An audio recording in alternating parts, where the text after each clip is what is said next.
Oi, oi, gente! Estamos de volta para mais uma edição do podcast do Fubá e hoje um papo Fubá extremamente importante, extremamente especial, porque a gente faz desse espaço um ambiente importante de diálogo, de debate e principalmente de conversa. E em 2022, ano eleitoral, nada mais justo que a gente conversar sobre política, não é, Erika Souza? Eu acho muito chique eu estar aqui conversando sobre política. Porque eu vou embora, né? Mas como eu tô com você, eu fico segura, fico tranquila. Mas a gente já teve essa conversa antes, né? Né, Paulo Júnior? Que política é tudo. Política né? é tudo. Política é cotidiano, né? É cotidiano. Então, assim, eu que sou a pessoa que mais bate nessa tecla de pedir para as pessoas pararem de usar a expressão tempo de política, porque todo tempo é tempo de política, não posso me esquivar de um assunto como esse. Temos voz do além, Paulo? Temos voz? Olá, bom dia, boa tarde, boa noite. Estou aqui com vocês hoje mais uma vez. De Macedo está conosco. E quem também está conosco, Erika Souza, porque esse podcast está crescendo. Está crescendo. Como foi informado em outro momento aí, talvez já tenha ido ar, talvez não sabemos, mas irá. Esse podcast vai crescer, ele está crescendo. E prova disso é que nós estamos recebendo hoje aqui a Adelita Monteiro, pré-candidata do Partido Socialismo e Liberdade, popularmente conhecido como PSOL. PSOL, né? Eu chamo de PSOL. Ao governo do estado do Ceará. Então, bem-vinda ao espaço do Fubá, Adelita. Ei, gente, que história é essa de que tá crescendo que eu tô aqui? Esse negócio é grande, tá cheio dos seguidores no Instagram. E que delícia aqui. E a Erika começa dizendo, eu não ia falar de política, mas tudo é política. E dando aula de política, né? Exatamente. E dizendo, não, tudo é política. Então, é isso. É uma delícia poder vir aqui conversar sobre política. Não só nesse ano que todo mundo pensa que é ano político, porque acha que política é eleição, né? É. Tem Essa dicotomia, né? Exato, que é uma distorçãozinha que a gente precisa mudar na cabeça das pessoas. Mas que também nós não podemos deixar de dizer que, se Deus quiser, todo mundo vai pensar em política esse ano. Que nós vamos precisar de todo mundo atento pra gente mudar o cenário político do nosso país. Esse podcast vai ao ar antes do período de encerrar, que os jovens tirem o seu título. Por favor, pai de família. Eu digo assim, minhas amigas, que foram mãe na época que eu fui, já tem, porque eu tenho 2 meninos com título. Então, tem um monte de colega minha aí que é pra tirar o título, aí você que faz questão de me encontrar nas festas, dizer, eu fui seu aluno, para com isso, vá votar, tá bom? Regularize o título de eleitor. Regularize o título. Por favor. A multa é tão baratinha, não é nem R$4. Ajeite e volte. Antes da gente entrar no assunto, agora entrou uma questão que é prioritária. Como assim você tem 2 filhos? Eu tenho 3 Ela filhos, tem mas 3. que votam só são 2. Eu Não tenho fale mais um comigo, de não. 19 e um de 15. Vamos focar aqui, Acho né? desrespeitoso a pessoa ter uma cara dessa e ter 2 filhos votantes. Mulher, porque assim, você não frequenta festas com Erika Souza. Eu acho desrespeitoso. Eu já tô achando, a gente se conhece há 5 minutos. Eu acho desrespeitoso, assim. Eu tenho 26 anos, eu me sinto com 95. Não. Érica tem 38, 39. 39, mulher, tu foi pra minha festa. Exatamente, foi pra festa. Érica tem 39, parece que tem 15. Não, e não tá ganhando dinheiro fazendo aquela propaganda da idade? Não, né? tá não. Depois. É. A pessoa desprendida, né? Pessoa Deve ser desprendida. herdeira, alguma coisa. Porque pra mim, desprendida, a gente é herdeira, né? O resto é tudo meritocraciazinha pra boi dormir. Eu fico chateada, assim, as pessoas dizem assim, porque é uma história longa, que nós, numa caipirinha, a gente conversa sobre isso também, sabe? Érica, tu é chateada pelos abandonos paternos, por a história da tua mãe, não sei o quê. Eu digo, minha chateação é porque minha mãe não escolheu um cara rico. Porque, assim, poderiam ter me abandonado? Poderiam. Mas poderiam me dar direito a brigar por uma herança? Poderiam. Quando eu atinjo a maioridade, conheço esses personagens e descubro que não vou herdar nada. Então, trabalha, galega, trabalha. Sobre isso, mesmo.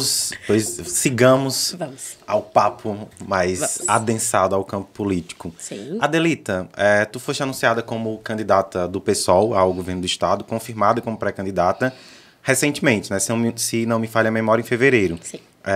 Como é que se deu esse trâmite para que o partido chegasse ao teu nome? Já que em outros momentos a gente vinha com o Ailton Lopes encabeçando essa chapa. Isso. Não, em primeiro lugar, assim, o PSOL, ele é um partido muito vivo. Tenho muito orgulho, eu sou fundadora do PSOL aqui no estado do Ceará.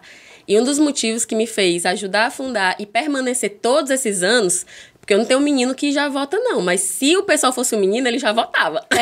Já votava. É justamente o fato de ser um partido muito vivo, onde nós temos as nossas instâncias diretivas que decidem efetivamente os rumos partidários. Não tem dono, né? O PSOL. E o Ailton, com certeza, é uma figura muito relevante, assim como nós temos várias outras mulheres. A Ana Karina, Zuleide, homens, João Alfredo, Renato. Isso. Então, qualquer nome do PSOL seria um nome muito apropriado para esse momento. E eu tive a felicidade de ser indicada pela maioria do partido. Na verdade, nem houve uma outra pré-candidatura.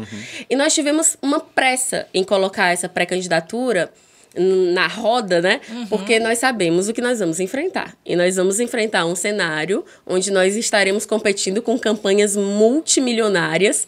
Nós sabemos a força do dinheiro dessas campanhas aqui no estado do Ceará. E mais que isso, nós temos outra pretensão. Eu sou militante do PSOL e sou, por exemplo, de origem popular, né? Sempre fiz movimento comunitário. Essa é a minha origem. E a gente quer fazer um programa do PSOL ainda mais democrático do que a gente sempre fez. Nós vamos ter, por exemplo, uma plataforma onde qualquer pessoa pode ir contribuir na construção do nosso programa.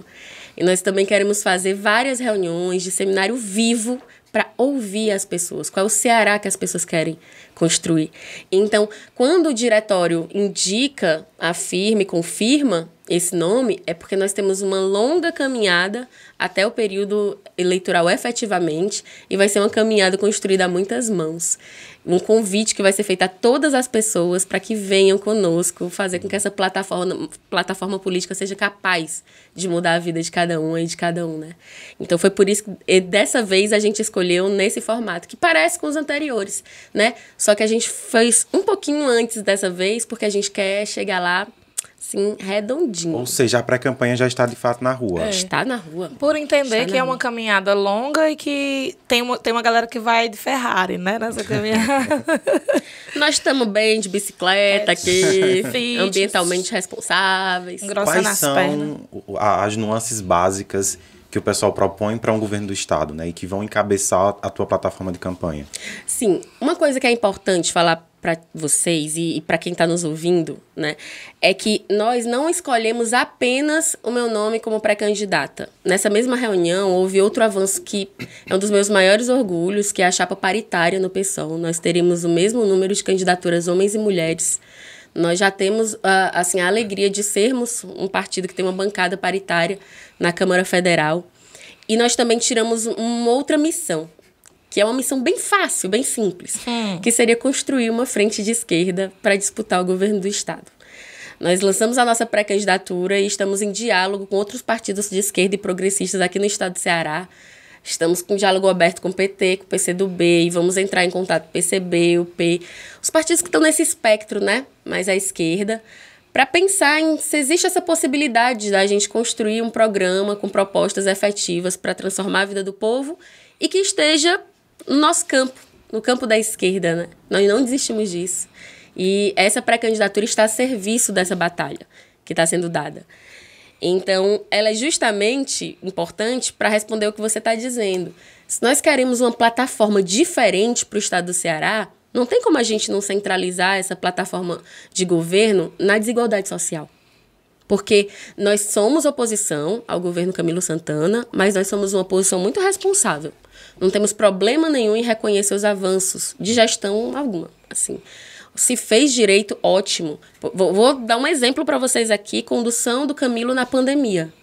Uma condução muito boa, correta, assertiva. Elogiada a nível nacional, inclusive. Imagina o que seria da gente com um negacionista, né, que estivesse lá do ladinho do Bolsonaro durante essa pandemia, fazendo tudo que o Bolsonaro fez, né? Sendo contra o auxílio emergencial no começo, sendo contra a vacina. Então, essa condução foi acertada? Ok. Agora, a gente não pode se conformar com o fato do Ceará estar com seus indicadores muito bem em vários campos, mas a gente continuar sendo o estado mais desigual do Nordeste. Como é que a gente resolve isso? Como é que a gente consegue fazer uma plataforma política onde a gente consiga colocar o povo cearense, principalmente os mais pobres, os mais vulneráveis, no centro da nossa campanha, sabe? para mudar a vida dessas pessoas.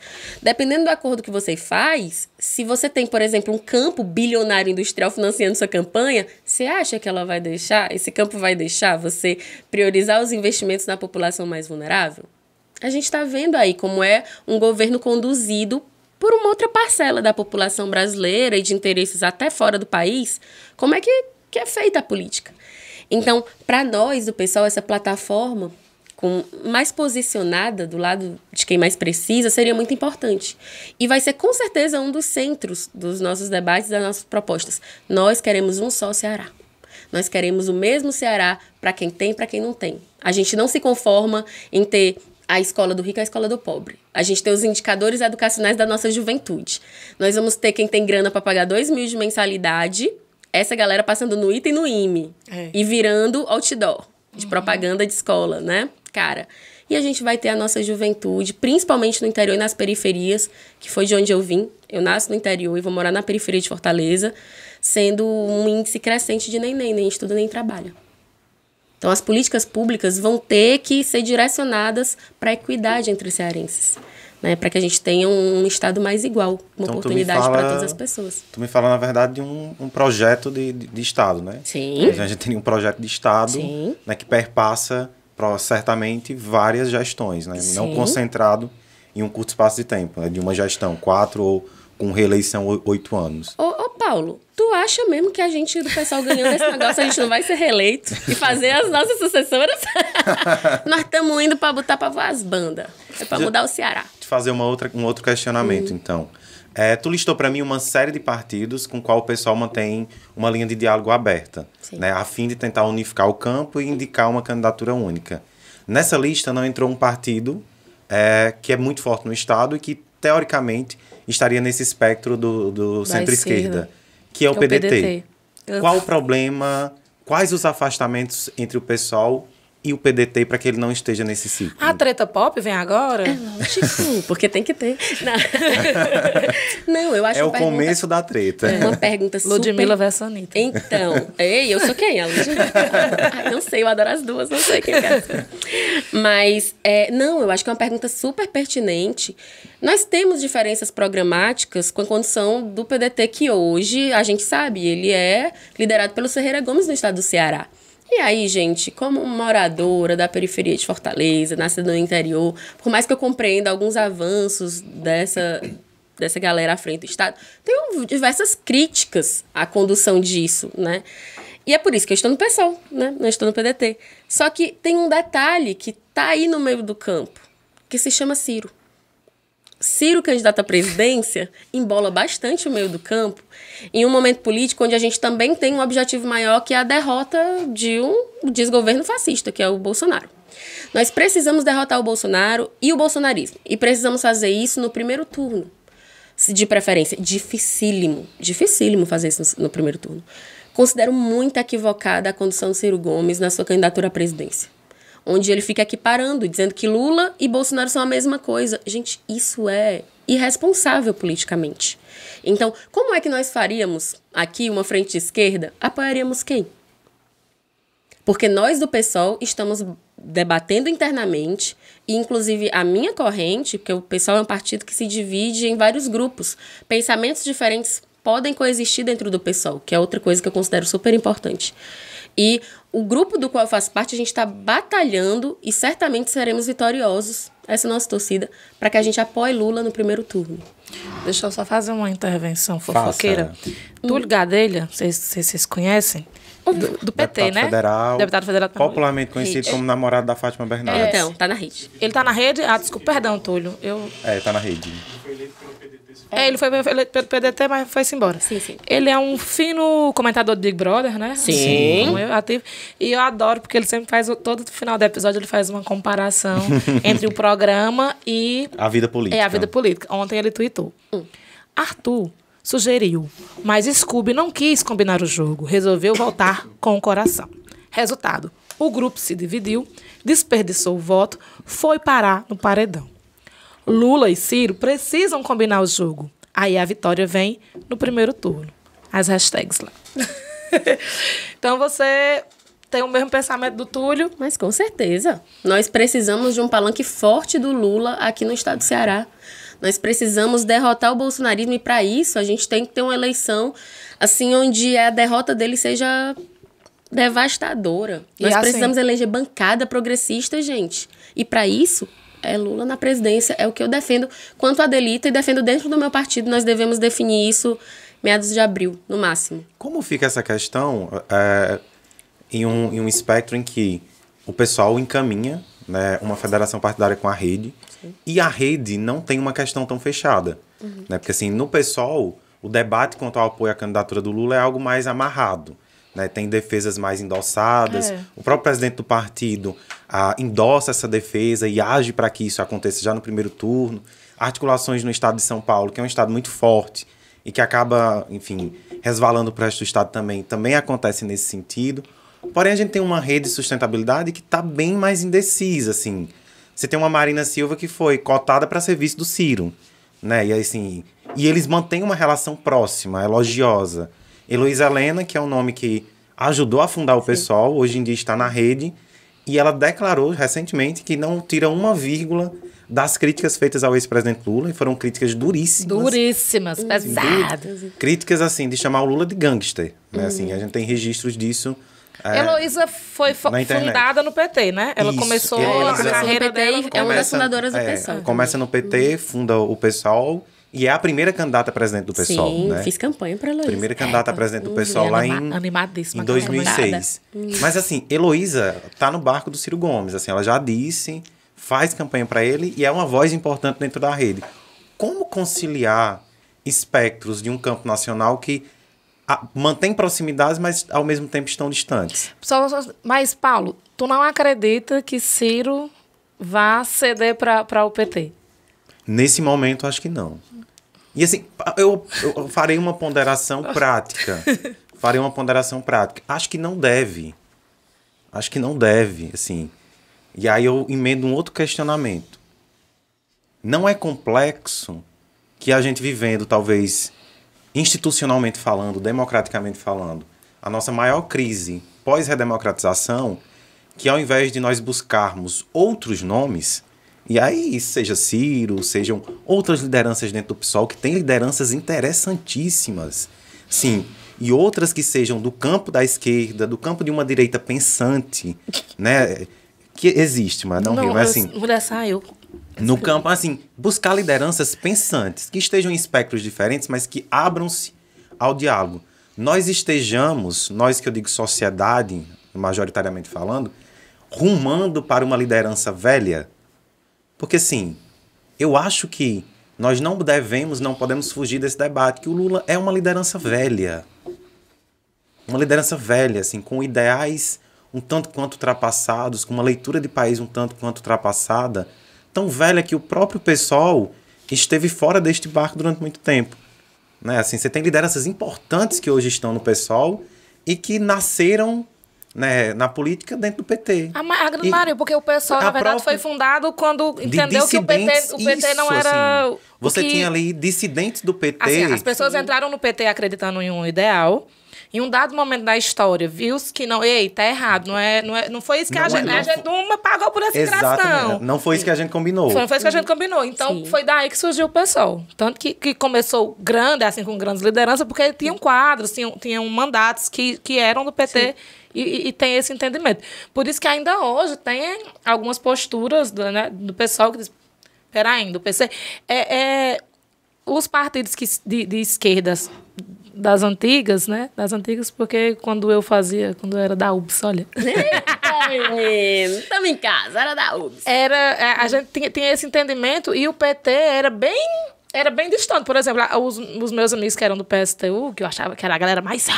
pra mim, sei do povo PSTU, olha, o povo que tem a coragem. Olha. Eu era do PSTU. Com licença, que você era de onde? Só pra eu saber. Eu sou filiada desde os 16 anos do PCdoB. Olha, mas eu não... da UJS. O JS, isso dá um problema. Menina, já brigamos tanto e nem sabíamos.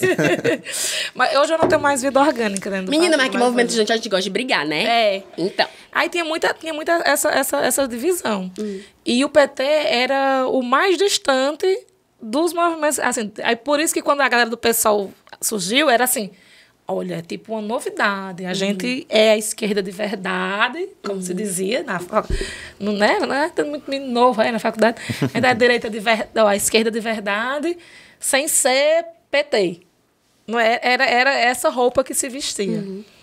Então, vamos lá. Muitas colocações interessantíssimas. Eu faço de tudo para desviar meu passado político. Mas... Nada disso, descobri. Tá pensando que é. Então, mas bom demais saber, viu? Bom demais saber. Fico feliz. Então, vamos começar. A última surra que a mamãe me deu. Oxi, mulher. Por que nossos pais... Mas tem a ver com a nossa origem. Tem. Eu costumo brincar muito. Eu sou filha de um motorista e uma agricultora que depois virou dona de casa.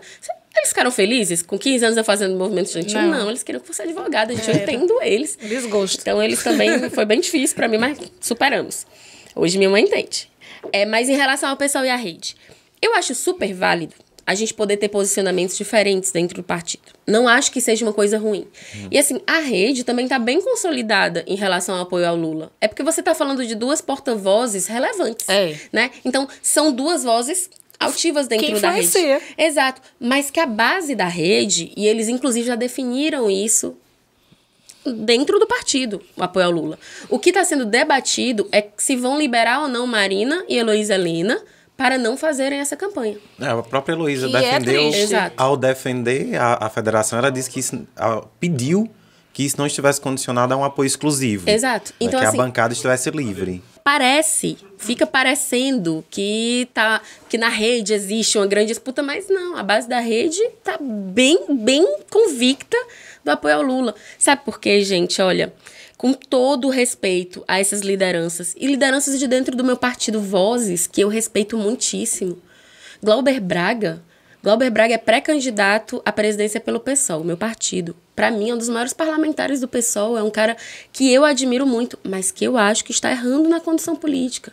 Porque política a gente não faz só do jeito que a gente quer, a gente faz como pode. E hoje nós temos um inimigo comum, que é o fascismo, a extrema-direita crescente, não só no Brasil como no mundo, né, que precisa ser derrotado. E, para mim, o Ciro é complicado por vários aspectos. E eu não estou falando aqui da qualidade do Ciro quanto quadro. Nós temos divergências políticas, mas eu acho o Ciro um quadro super qualificado. Mas, na minha opinião, a condução dele no segundo turno da presidência da República não foi republicana. Não foi responsável, na minha opinião, de ter deixado para lá, lavado as mãos. Nós estávamos à beira da eleição do Bolsonaro. E como ele está conduzindo... Tu achava possível reverter o resultado da eleição no segundo turno? Eu não sei se é possível, mas aos 8 meses de gravidez eu estava no meio da rua fazendo campanha de manhã, de tarde e de noite. Repito, era possível reverter o resultado das eleições no segundo turno? O que eu acho é que eu estava fazendo isso e um cara que teve um montante de votos que Ciro Gomes teve não tinha o direito de fazer o que ele fez. E não se trata aqui, Paulo, de ser possível ou não ser possível. Se trata de você ter responsabilidade política com o que você acredita que tem que acontecer no país. Aí vou te falar. Em relação, por exemplo, e o que o Ciro está fazendo? Marina foi cotada para ser vice do Ciro. Quem está sendo cotada agora? Datena? Quando você diz, eu acho... É real, assim, é real, eu fico é real, fake news. É real, não é. Eu queria que fosse. Não é real. Eu sou uma pessoa... É real, não é fake news. Eu sou uma pessoa que às vezes acha as coisas tão absurdas. Não sei se você lembra do episódio da cloroquina com a Emma. Eu só acreditei que era real quando saiu no G1. Eu jurava que era uma montagem, minha gente. O Brasil de hoje em dia. Eu sou muito tola. Infelizmente, a gente tá vendo um marketing político por parte do Ciro que eu lamento que ele tenha enveredado por esse caminho. Da Atena vice, a tentativa de qualquer forma conseguir esses votos da direita, da extrema-direita, para mim o da Atena representa o que não deveria existir na política, né? Aqueles programas policiais dele, pra mim, de onde eu venho, tropa dele. Exatamente. Dois, né? E os passos que ele está sendo capaz de dar para tentar virar essa terceira via, que eu acredito que quando a gente olha para a política nacional, fica muito perceptível que dificilmente se sustentará essa terceira via, eu acredito que não são os ideais, não. Então, ele se torna um problema, inclusive, para a gente eleger essa bancada progressista que nós precisamos para conduzir o país. Quanto à história de novos quadros, eu concordo contigo que seria maravilhoso. Maravilhoso nós termos novos quadros. E acho que essa não é uma batalha perdida. Acho que nós estamos na construção desses novos quadros. E quanto ao Lula ser velho, velho na política, vamos lá. E vou falar aqui como quem muitas vezes precisa defender esse apoio ao Lula dentro do meu próprio espectro político. Compreendo. Vocês acham que eu tô feliz com o Alckmin vice? Gente, dá vontade de arrancar os cabelos. Não era o que Alckmin, eu conheço. Eu sei quem é. Sabe? Lutei contra a vida toda. Esqueceu do Michel Temer? Ninguém esqueceu. Ninguém esqueceu. Surto coletivo. Não, o pior é que ninguém esqueceu. A única questão é que hoje, quem tem potência, a candidatura que tem poder para derrotar Bolsonaro é o Lula. E quando o Lula faz movimentações muito explicadas, nítidas, colocadas de, por exemplo, revogação das reformas que foram implementadas no governo Temer e no governo Bolsonaro. Isso não tem nada de velho, Paulo. Isso é necessário. Não é a figura do Lula, ou a idade que ele tem, ou quantas vezes ele foi candidato ou representante. Eu acho que nós precisamos ter condições nesse país de reagir. E para ter condições nesse país de reagir, a gente vai ter que dar um giro na política que foi implementada por Temer e Bolsonaro. E o Lula está disposto a fazer isso. Está, inclusive, colocando isso na sua plataforma. Eu estaria mais preocupado se ele não estivesse dando essas sinalizações. Mas ele tem dado essas sinalizações. E nós precisamos ser o elo à esquerda, e o pessoal se propõe a ser isso. Nós não somos o PT. Tanto não somos que nós realmente fomos criados em uma divergência de parlamentares do PT. Nós temos uma bancada diferente da bancada do PT. Nós elegemos figuras diferentes. Nós temos bancadas de mulheres, negras, jovens, de políticos muito diferentes dessa política tradicional. Agora, nós sabemos que também é um momento onde a gente pensa menos em autoconstrução, menos em demarcação e mais no país. Sabe? É por isso que a gente está tão convicto nessa defesa dessa aliança para derrotar o bolsonarismo e para eleger uma frente progressista que seja, inclusive, suprapartidária. Não é a época de eu ficar pensando, eu quero eleger parlamentares do PSOL, eu quero ser eleita governadora do Ceará, mas à frente disso está o futuro do nosso povo, no Ceará e no Brasil. Então, que nós consigamos eleger representantes, mulheres, jovens, homens, comprometidos com outro projeto de país. Nosso norte tem sido esse, não tem sido outro. E é por isso que a gente não faz desenhadinho do jeito que a gente gostaria. É muito bom você estar só com os seus. Já pensou? Se nós tivéssemos...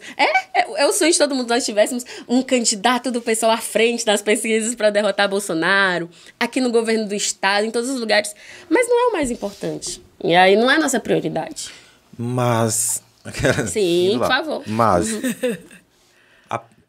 Há que se abrir parênteses sobre uma série de coisas.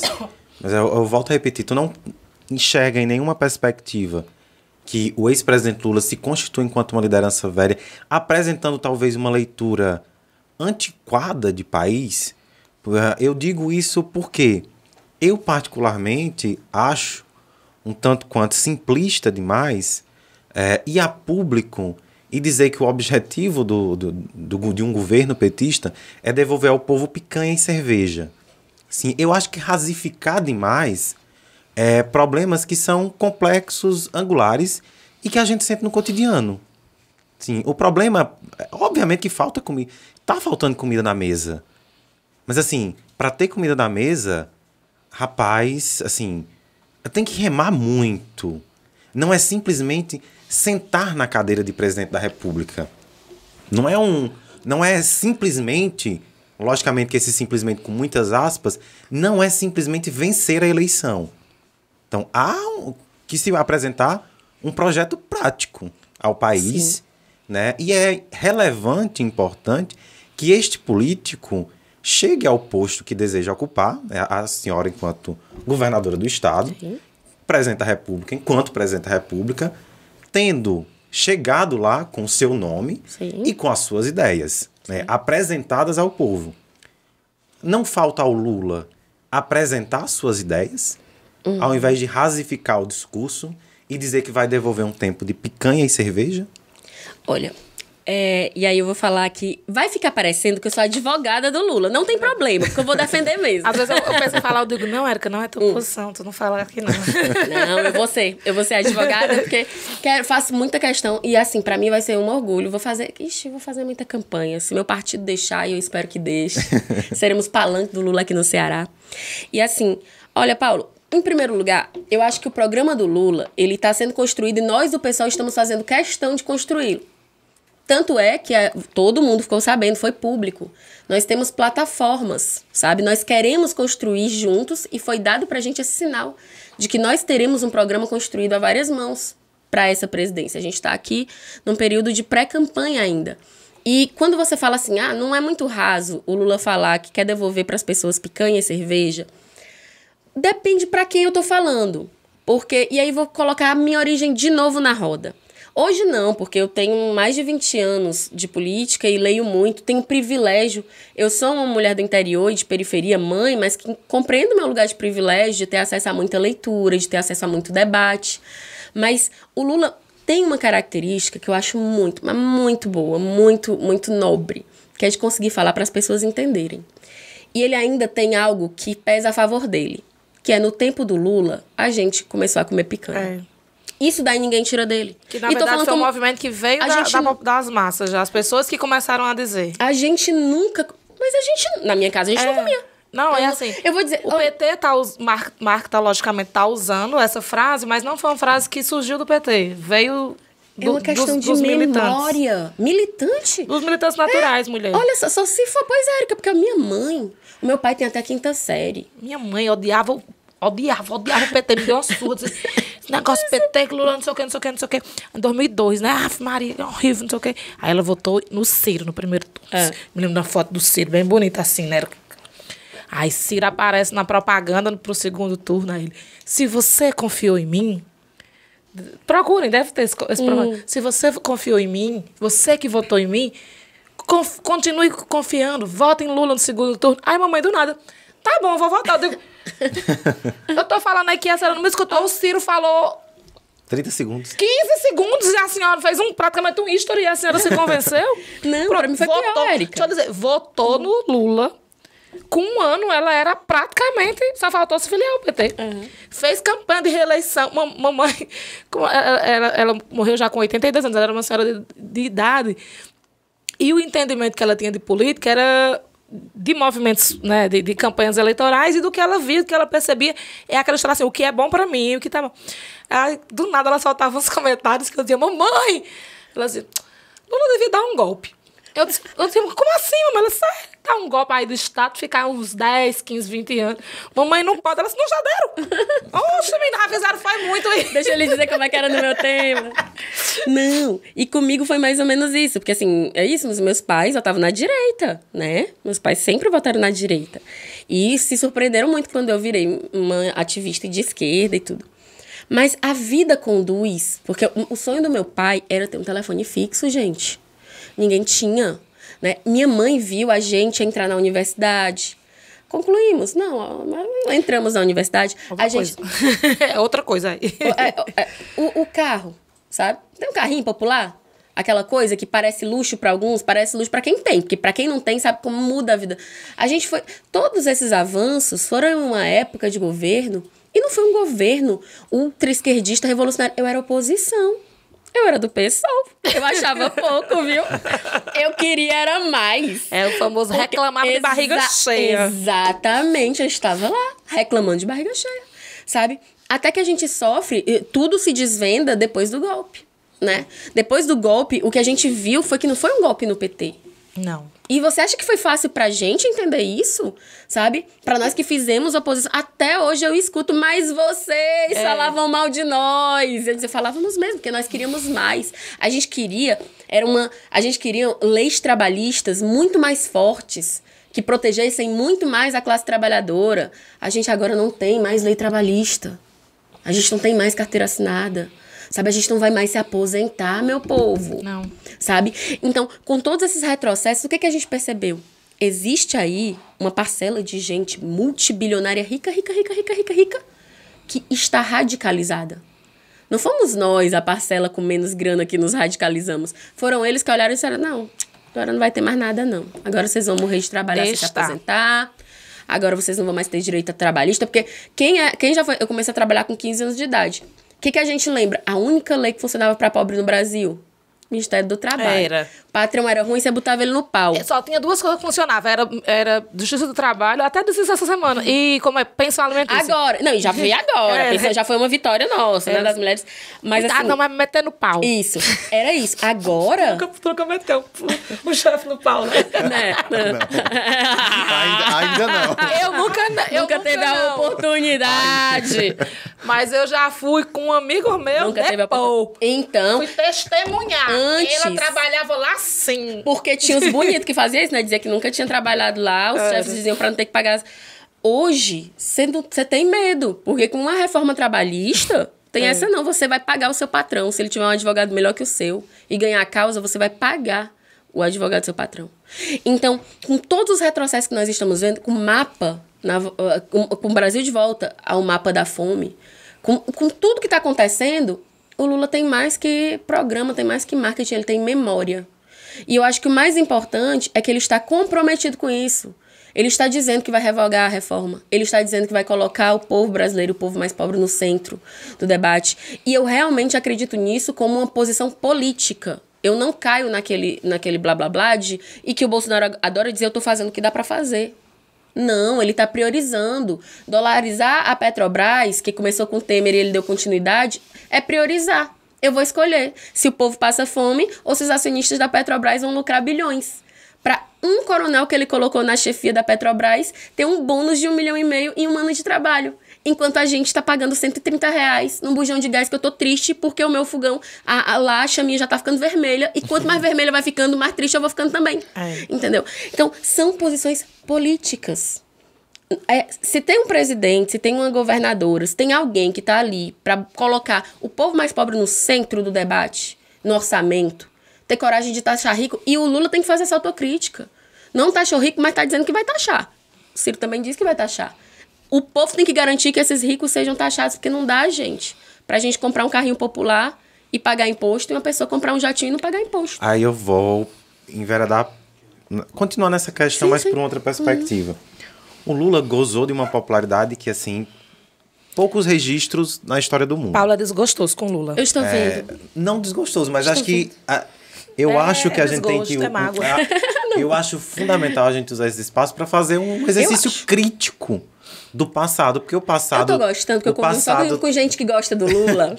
Eu tô mal acostumada. É que nem eu. Tem que sair da bolha, tem que sair da bolha. É lógico. O passado tem memória afetiva e às vezes a memória afetiva tapa as incoerências do passado, né? E é bom a gente ficar de cara com as incoerências do passado. O Lula gozou de uma popularidade sem igual, né? A Dilma rabiscou ali na primeira metade do primeiro mandato dela, mas enfim, depois a vida seguiu e aconteceu tudo o que aconteceu. Este presidente, gozando desta popularidade, ou seja, de um apoio popular largo, em um ambiente que não existia o que impera hoje, que é o antipetismo, que ainda impera socialmente falando, e com um congresso benfazejo a ele, né, um congresso cooperativo a ele, não botou em prática estas ações. Então, não discutiu regulação da mídia, sim, que é uma pauta antiga do próprio PT e de movimentos de esquerda, não taxou grandes fortunas, enfim, não produziu mudanças a longo prazo. Né? Mudanças... Paulo, tu é do PSOL, do tempo que era oposição. Tô ligado. Mudanças que permanecessem. Por exemplo, a possibilidade do Bolsonaro simplesmente pegar um programa como o Bolsa Família e mudar de nome, assim, é uma falha brusca desta gestão, que assim, não transformou aquilo em um programa de Estado, assim, uma lei. Assim, vivia como um decreto. Garantia, né? Faltou garantia, como ela falou. Em muitas coisas... Faltaram garantias. Assim, e deixou a gente dependente. Isso. E em um período que era possível constituir essas garantias. Mamãe estava certa, era para ele ter dado um golpe. Não, golpe não. Mas assim, em um período em que esse líder, que enfim é um líder político incontestável, sim, gozava de todo esse espectro favorável, ele não implantou essas medidas. O que faria com que ele agora, em um ambiente que é mais desfavorável a ele, ou seja, que ele não tem uma popularidade tão elevada, que o Congresso não é tão simpático assim, e aí Lulinha, paz e amor, o Congresso não é tão simpático, assim, que você tem outras lideranças políticas beliscando o poder e ocupando o espaço público, como? É porque há 20 anos, na primeira eleição de Lula, era um cenário totalmente diferente. Exatamente. Sim. Totalmente. Sim. Não teve, em 2002, a gente via Lula, olha, que senhorzinho agradável. Hoje, infelizmente, Lula é um ex-presidiário. Por quê, né? Vamos conversar aqui sobre por quê. Vamos conversar aqui sobre por quê. Mas, voltando à história da picanha e da cerveja. A gente tá falando pra quem? Eu acho que a gente tem que conversar sobre tudo isso. Porque, primeiro, concordo. Como eu tô te dizendo, fiz oposição ao governo petista justamente por isso. Porque eu queria que fossem medidas muito mais enérgicas em combate à desigualdade, né? Mas aí, Paulo, é isso. Olha o que ele fez. Você tá dizendo assim, por que o Lula não regulou a mídia? É mesmo, ele devia ter regulado a mídia. Mas ele fez o Bolsa Família, que ninguém fez antes dele. Principalmente para nós nordestinos, para nós cearenses. O que é a coragem de fazer o Bolsa Família? Sabe? No tempo do Lula, e a memória não é afetiva. Memória afetiva é um beijo que o Lula me dá no rosto. Memória social e econômica sou eu comprando um apartamento em Fortaleza com uma entrada de R$2.000 e ganhando 2 salários mínimos. No Minha Casa Minha Vida. Que foi outro projeto que ele fez. Sabe? É mais barato pra ela porque ela é mulher, a gente recebe subsídio, assim. Exatamente. A Minha Casa Também Filha. Exatamente. Então, assim, memória de uma outra sociedade é você tendo acesso à universidade. Quando eu estudei numa escola pública, onde ninguém fazia nem vestibular, porque a gente não conseguia entrar. E todo o meu ciclo de amizades, ter saído da mãe, auxiliar de serviços gerais, que a gente sabe que deveria ser muito mais valorizado, mas a sociedade elitista, retrógrada, machista não valoriza os papéis, e ter conseguido se formar e melhorar pela educação à vida, sabe? Então, todos esses programas fazem com que a gente tenha uma memória que não é uma memória simplesmente por gostar do Lula, porque ele é legal, e sim porque a nossa vida estava diferente. Porque realmente a gente percebeu a coragem do pré-sal, a coragem de pegar o pré-sal. E aí a gente tem um outro debate ambiental que a gente precisa colocar na mesa e definir isso com responsabilidade, mas a coragem de enfrentar o pré-sal e dizer, esse pré-sal não vai ser só para deixar a gente rica, não. Vai ter que virar política social também. E todo um conjunto de ações que deixaram indignados um setor dos ricos desse país que estava detestando ver a gente andar de avião. Porque a gente não andava de avião e eles estavam indignados com isso. E que ocasionou um golpe na nossa democracia. Gente, a Dilma foi tirada da presidência da República por um golpe. E não foi um golpe nela, não foi um golpe no PT. Foi um golpe que assim que eles tiram a Dilma e transformam o Temer em presidente, a primeira coisa que eles fazem, reforma trabalhista. Reforma trabalhista para mulher trabalhar e não ter direito à licença maternidade, sabe? E um contrato intermitente que não te dá garantia. Onde fica falando de você ter liberdade para negociar com seu patrão, gente. Então, quando você coloca tudo isso na mesa, e você disse uma coisa, Érica, assim, hoje nós estamos defendendo que chegue à presidência um ex-presidiário. Gente, olha o que foi a prisão do Lula. Olha o que foi a prisão do Lula. Graças a uns hackers. Isso é mais grave. Hacker aqui. Exatamente. Isso é mais grave. Foi desvendado o crime que foi a Lava Jato. Um crime para tirar da eleição de um país, e não é um país irrelevante, não.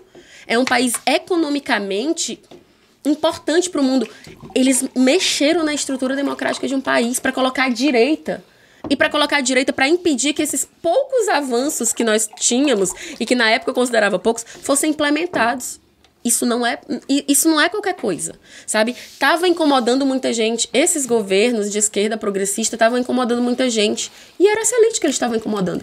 E eles tiram a Dilma sem crime, de uma das formas mais descaradas que eu já vi na minha vida, que não tiveram nem coragem de deixá-la inelegível. Porque sabia que ela não tinha e numa construção, porque o golpe foi bem costuradozinho, né? Pegaram todas as fragilidades e construíram. A gente tá hoje a gasolina a R$8. Nossa. E eu não tô vendo nem um adesivo em um carro. Era R$2,50. Era. E assim, a gente viu aquela barbaridade, aquele horror, aquele machismo, aquela misoginia que aconteceu nos nos ataques à presidenta. Érica. Por causa Porque era muito fácil. Eles tinham essa mídia de chegar. O Brasil parou por causa de 20 centavos. Érica, a gente via, era a Globo e toda a mídia caindo em cima da Dilma porque elas não aceitavam a dolarização do preço da gasolina. Chegaram a entrar na justiça contra o governo Dilma para exigir que isso acontecesse. Interesse de quem? Aí o governo Dilma era taxado de ignorante, queriam vestir a roupa da mulher burra, antiquado, atrasado, que precisava privatizar a Petrobras. E agora, rapaz, eles estão destruindo toda a possibilidade da gente continuar com alguma autonomia energética. O que é isso? Meu povo querer vender a Eletrobras. Como é que um país não vai ter autonomia da sua energia? E quando a gente fala um país, sem ficar bem claro assim, que a gente vê muito, né, quando a gente assiste nos noticiários falando de política internacional, o Brasil se equipara a um continente, porque nós somos gigantes em todos os sentidos. Sim. Aí, às vezes, a gente fala um país e a gente vê isso acontecendo em outros países, que são países do tamanho menor do que o Ceará. E já dá errado. Imagina se acontecesse aqui com nós. E o que a gente viu foi isso, esse antipetismo, ele foi forjado nisso, ele foi forjado numa mídia empenhada em destruir, inclusive, as ideias de esquerda desse país. Porque, vou te dar um exemplo básico, que é a história da privatização. Porque privatizar é muito bom. Olha como é a nossa vida, Enel. Vamos lá, Vale do Rio Doce, no tempo do Fernando Henrique, a gente pagou para privatizar uma das maiores riquezas que nós tínhamos. Brumadinho. A Vale nem se responsabilizar, não deu a casa das pessoas de que ela tirou a vida. Isso é bom?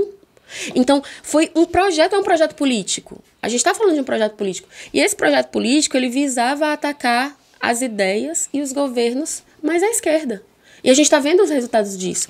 Então, é por isso que eu acho que os representantes desse projeto, por mais que eles tenham uma idade avançada, não dá para taxar isso como velho, porque... eu só ponho um parênteses, porque assim, quando eu falo velho... Não é sobre a idade dele. Assim, eu não me refiro à idade, entendi. porque assim, isso não entra para mim no espectro. Você jamais seria etarista, né? Isso, tu gostou da palavra mesmo? Adorei. Não, porque você sabe que as pessoas enganam pra caramba os outros nisso, né? Você vê a galerinha do MBL, a nova política. Assim, porque existem lideranças velhas com 15 anos. Exato. Aqui no Ceará, lideranças joviais aos 80. Exatamente, sim. Quando eu pontuo liderança velha, porque eu acho um líder velho nas ideias. Assim, eu acho velho na leitura de país. Eu acho que ler o país hoje... equivocadamente. Tu acha que ler o país e colocar... é isso, colocar o povo pobre e essa desigualdade no centro velho? Não essa leitura. Mas eu acho que usa de caminhos velhos. Assim. O que a estrutura petista está fazendo nesse momento? Encontrando meios para justificar uma aproximação com políticos e partidos que estiveram fortemente presentes na deposição da ex-presidente Dilma Rousseff. Isso é nova política? Isso me incomoda muito. Isso não, assim... A mágoa, a gente achou isso não, o ponto da mágoa. Isso me incomoda. Isso não é nova política. Como é que você constrói... Porque, assim, política é, entre muitas coisas, discurso. Política é narrativa. Então, como é que você constrói uma narrativa e um discurso do golpe? Como foi construído? E você dá nome aos bois, né, dos líderes do golpe, CPF, endereço, tudo bonitinho. E aí agora, poucos anos depois, nós estamos vendo quem disse que era golpe sentar com quem deu golpe. Isso me incomoda muitíssimo. E assim, isso é nova política? Não concordo muito. Como é que esse político, ou qualquer um que seja... vai lá e confraterniza com um dos seus maiores algozes no passado, assim. Existem debates homéricos do Lula e do Alckmin, assim... E aí tá lá, confraternizando. Tá lá o Lula vindo ao Ceará, sentando com o ex-senador Eunício Oliveira, Sim. que presidia o Senado. Assim, como justificar tudo isso, assim? E hoje em dia, no seio da estrutura petista, assim, as pessoas estão pensando... como justificar? Assim, a ex-presidente Dilma, que foi citada aqui agora há pouco. Entendeu? A ex-presidente Dilma, ela está apagada dentro da estrutura petista. Porque, assim, se precisou debater, dialogar dentro do PT, se a Dilma ia aparecer na campanha partidária ou não. Até que definiram que seria mais interessante ela aparecer, porque ela não aparecer seria pior. Assim, E aí... Há controvérsias, né, assim, Paulo? Assim, eles desmentiram... Assim, essas notícias que você tá dando, elas foram muito, muito marteladas e a Dilma veio a público, inclusive, dizer que isso não existia. Outra coisa, vou te falar, essa história da retórica, de que tá se construindo, eles estão pensando numa retórica, eu vou responder uma pergunta que você fez.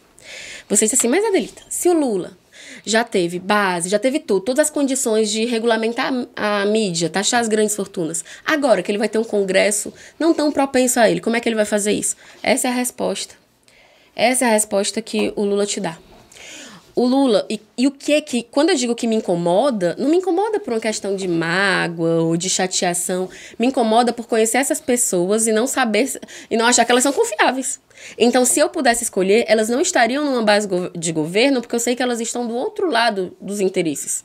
Sabe que eu quero ver essa galera defender interesse dos povos indígenas ao invés de defender interesse de mineradora. Isso é o que me incomoda. Não é o ornamento, não, é a essência, né?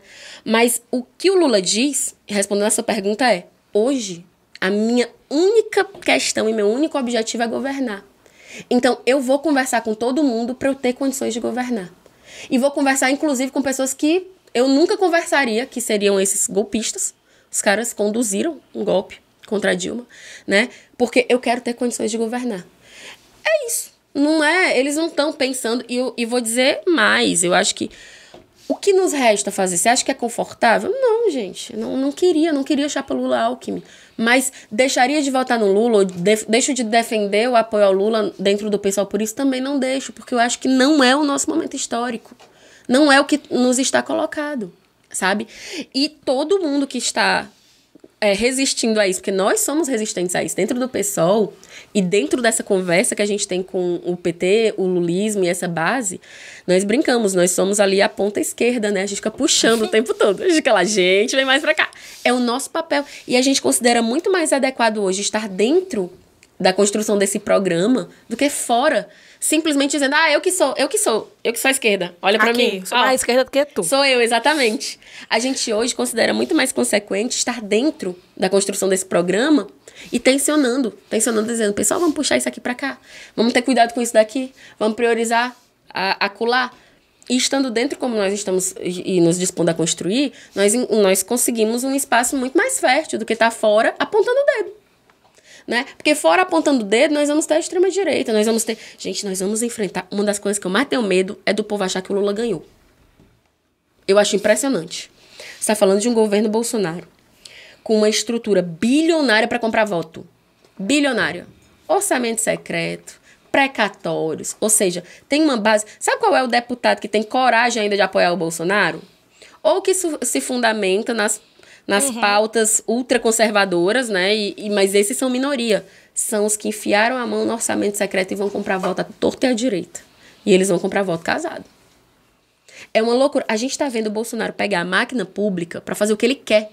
Só de a direção da PF ele troca toda semana. A esquerda desaprendeu a fazer oposição? Eu não sei se ela desaprendeu a fazer oposição, até porque a gente tem feito uma oposição muito enérgica ao governo Bolsonaro, então. A gente teve auxílio emergencial por oposição. Bolsonaro começou dizendo que não queria.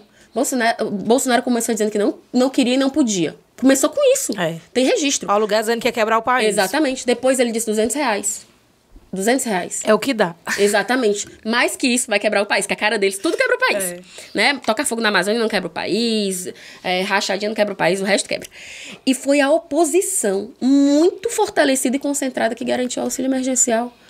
A gente está vendo um governo que é forte financeiramente, mas politicamente está desgastado. Foi a gente que garantiu as vacinas, gente.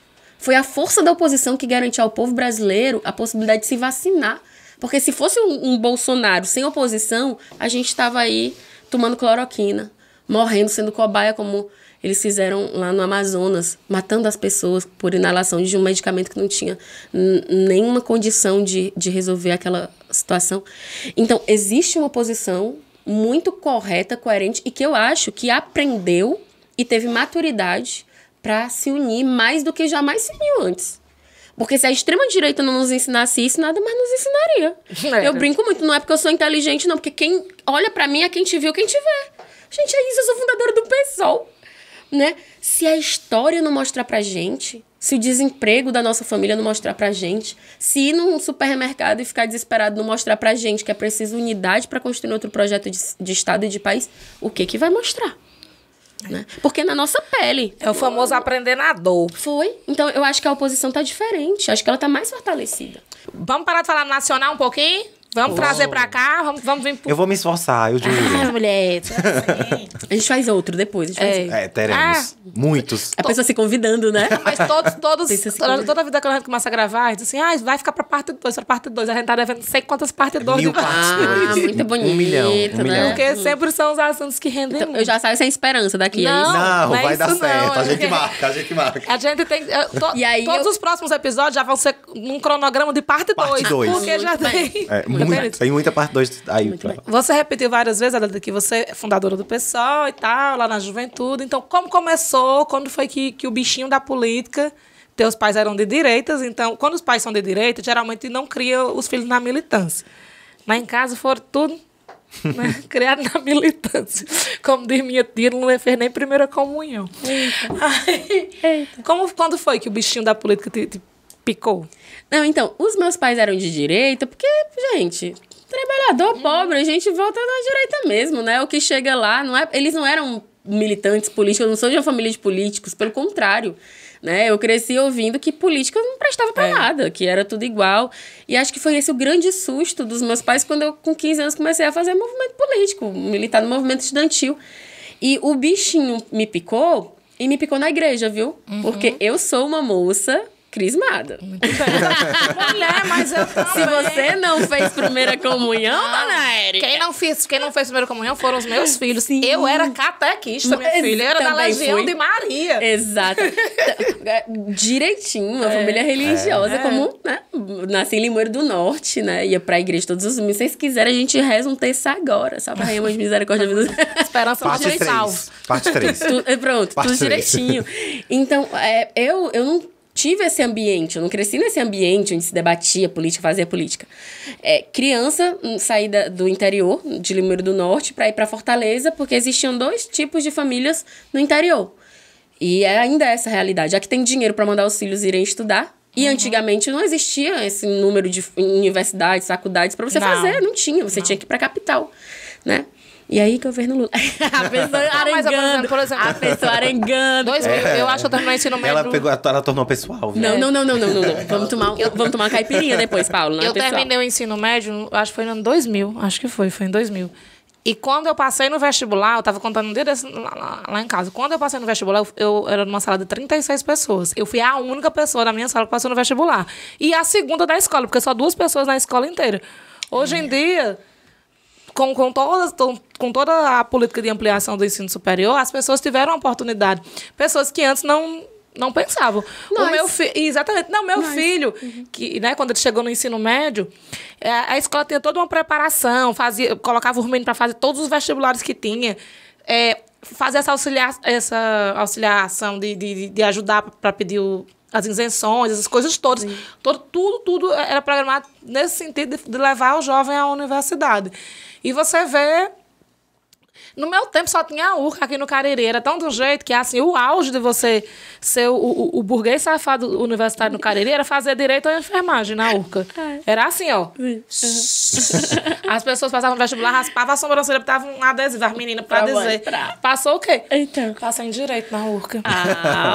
Então, nessa realidade, os meus pais não tinham condição de mandar a gente estudar. Então, foi todo mundo. Pegou tudo que tinha, tudo dentro do caminhãozinho, Snoopy, o nome do meu cachorro que viajou com a gente em cima do caminhão. E fomos morar na periferia de Fortaleza, na Granja Portugal. Não sei se vocês conhecem muito a Granja Portugal. Garanto, vocês não conhecem. Vocês conhecem Fortaleza? Sim, acho que lá não. A menina da dança, a Catiana Pena, é aonde? Não é lá, não. Não, né? Então, ali, Granja Portugal, mais especificamente no Grande Bom Jardim, que é um dos bairros mais pobres de Fortaleza. Eu acho que ela é no Bom Jardim, Catiana Então, Pena. pode ser no Bom Jardim, né? Não é na Granja Portugal. Aí, então, assim, quando eu vi aquela realidade, porque no interior, você ser pobre no interior na minha época era diferente. A gente passava muita coisa, mas fome.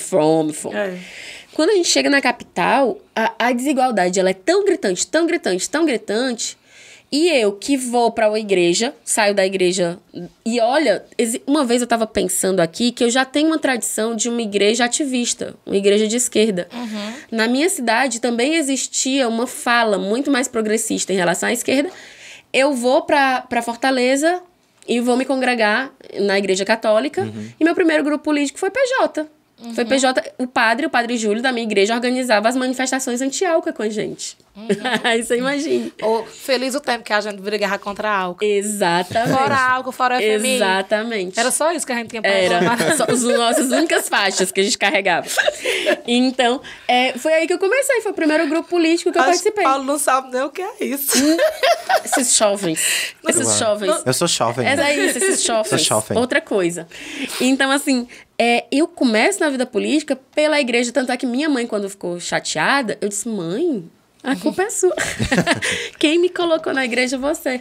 E aí, depois disso, eu comecei a fazer movimento secundarista, porque eu estudava numa escola que o ventilador faltava cair na nossa cabeça. Entendeu? Era isso. O professor não tinha condição de dar aula. Não tinha, tinha gente que pulava o muro pra sair, eu pulava pra entrar, porque eu fazia tanta confusão na escola, por conta de movimento estudantil, que se eu chegasse 5 minutos atrasados, me barravam.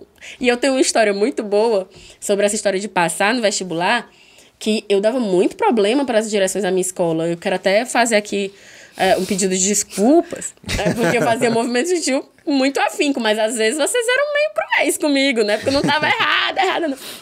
Né? Então eles falavam super mal de mim, até que eu entro no Cefet, antiga escola técnica. Tu ganhou uma faixa? Lógico, a única. Aí eu brinco que era assim, e um dia falava assim, olha, Adelita, horrível, fica fazendo barbúrdia, né, vândala, babá. E no outro dia, olha aí, que aluna maravilhosa.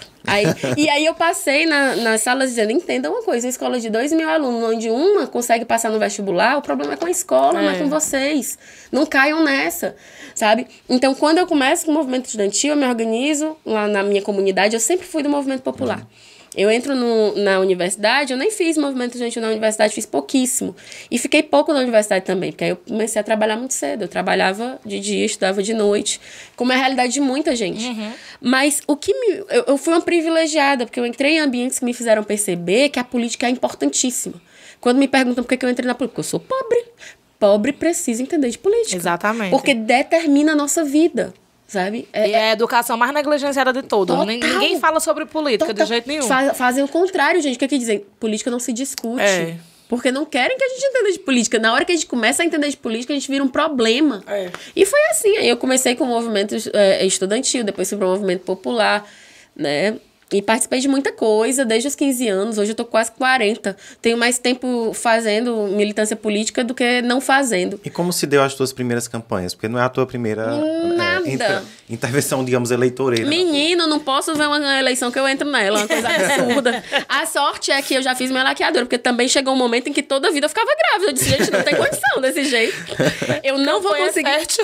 eu não vou conseguir ter um número de filhos que me elejem. Então é melhor parar no segundo, né? Porque desse jeito não tem condição. É que em 18 tu disputou uma vaga na Câmara Federal. Menino, olha... E em 20 também teve uma candidatura à Câmara de Fortaleza. Sim, olha... Antes disso, outras incursões. Muitas outras, porque eu sou fundadora do PSOL e nós temos uma lógica no partido onde todos nós nos candidatamos para eleger alguém.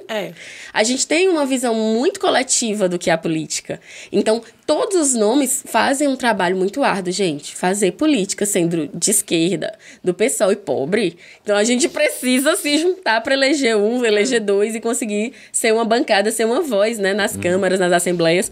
Então, eu já fui candidata várias vezes. A primeira vez que eu fui candidata, que me pediram para ser candidata, eu tinha tanta vergonha, que eu entregava o panfleto virado com a minha fotinha, eu tinha pra baixo.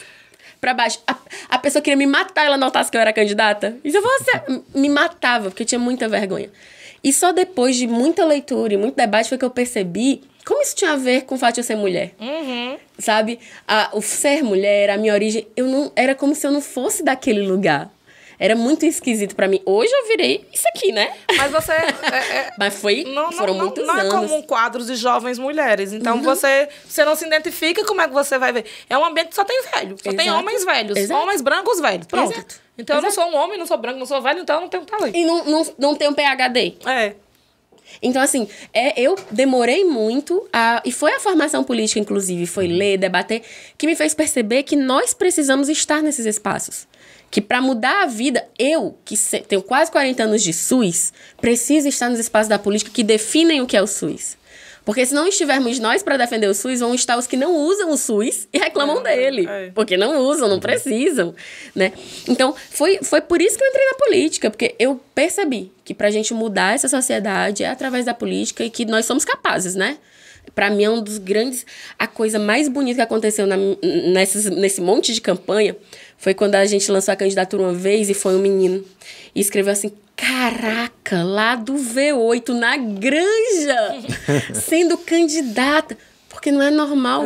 Aí chega a lei de identificação. A gente não aparece no jornal assim, né? Então, o objetivo é que mais e mais e mais de nós estejam nesses espaços de destaque para isso. Para mudar mesmo a vida da galera e que seja através da política. Deixa eu contar, só um parênteses aqui, depois se a produção quiser, contar a minha primeira manifestação política, que eu nem sabia o que era, eu acho que eu tinha uns 12, 13 anos.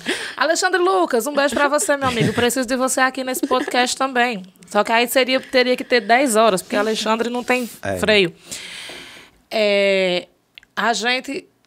Era na época do teleensino, né? Teleensino para você, jovem padrão. Era uma educação que era literalmente uma televisão, que era ligada na TV Cultura, no canal da Cultura, assim, tinha a programação e nós tínhamos uns manuais de apoio, que eram os livros. Foi por um segundo que Paulo não disse, sim, agora, não. O que a gente tá tendo agora? Não. Era uma televisão, mesmo uma televisão de tubo, que ficava numa gradezinha, porque na escola pública tem que ficar numa gradezinha fechada, porque vai que o que acontece? Fechava, o professor chegava com... Ele sabe a TV de tubo? Também não. Não, o que é isso? Também não é assim. Aí não tinha os professores por disciplina, era um orientador polivalente e tudo. Então, foi um processo de sucateamento grande no ensino no Ceará. E tinha as grandes manifestações. Eu estava numa escola, e assim, era uma disputa para ir nessa escola, porque ela não tinha teleensino. Não tinha. Era uma escola que tinha, como a mamãe dizia, naquela escola tem professores. Olha só, gente. Não é uma escola que tinha teleensino, é uma escola que tinha professores. E eu já estudava lá, aí... era sexta, sétima série, mais ou menos isso. Aí um dia, a UEC, a União dos Estudantes do Crato, organizou uma grande manifestação contra o teleensino, né? E a gente, não sei porquê, se a gente não tinha teleensino, a gente foi. Ai, que incrível. A gente foi todo mundo, né, para uma telefomos. Aí eu me lembro, foi no dia que eu conheci a Alexandre Lucas, né, assim, eu não esqueço nunca. A gente era muito pivete. A Alexandre tinha no máximo 14 e eu tinha 12, então era isso. Chegando ele, vamos receber os nossos amigos do Paulo Valente, a escola que disse não a esse sistema. E eu achei tão bonito ele falando aquilo. Nossa, que menino. Aí a gente ia, passando nas escolas, como se fosse uma via sacra. Passava nas escolas a manifestação e tirávamos os alunos de lá para ir em outra escola para ser uma grande manifestação. Em uma dada escola que a gente chegou, aí os portões foram trancados, né? Isso aqui é a escola, não, que absurdo. Aí a gente, não sei por que, surgiu um black bloc dentro de mim. Começa, que absurdo, revoltado, batendo no mundo da escola, depois a polícia chegando, correndo. E eu disse, se mamãe sonhasse que eu estava envolvida numa história dessa, porque era horário de aula, assim. Teoricamente estava na sala de aula. Então, estava aí pronto, na sala de aula. Aí, isso, exatamente. Aí eu disse, nossa, que legal, eu descobri o que era o UEC, eu entrei na UEC primeiro pelo teatro, né, que eu descobri. Eu não sabia nem como entrar ali, porque eu não me via. E eu achava que era só os meninos maiores, né, os meninos do ensino médio, que sabiam falar articuladamente daquele jeito.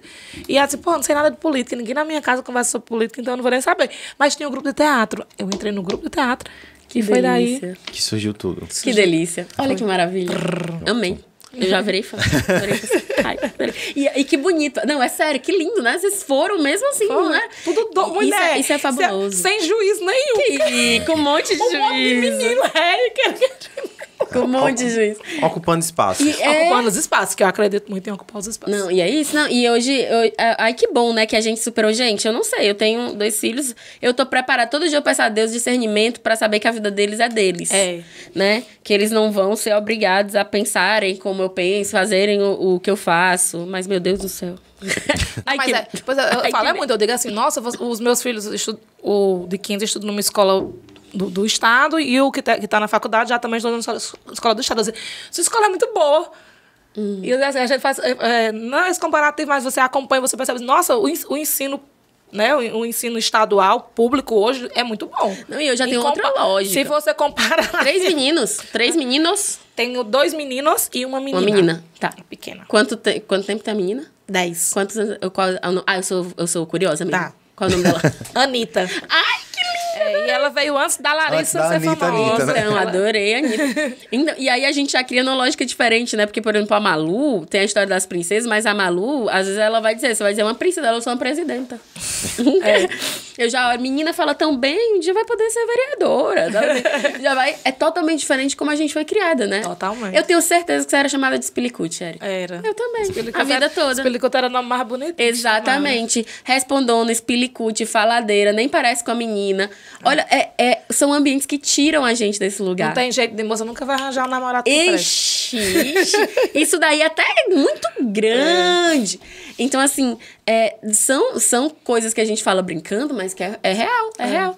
A gente tá... E aqui no Ceará, nós estamos em um processo terrível, porque a gente perdeu espaço em 2018 na política. A gente elegeu menos, né? Então, nós precisamos avançar, né? Precisamos avançar e não é fácil, porque, gente... Nós somos um estado muito machista. Sim. E tem muita coisa a evoluir aí, viu? Pra mulher entrar na política. Nossa região, em especial, ele tá num mapa péssimo de extermínio, né? Do número de feminicídio. Aqui é assustador, nossa região específica. Infelizmente. E Sim. a gente vê isso, porque eu, pelo menos na minha perspectiva, Érica, eu sempre vi isso, que... olha, uma mulher, a gente aponta e diz, Sônia, tu viu aquela candidata? É uma mulher. E é.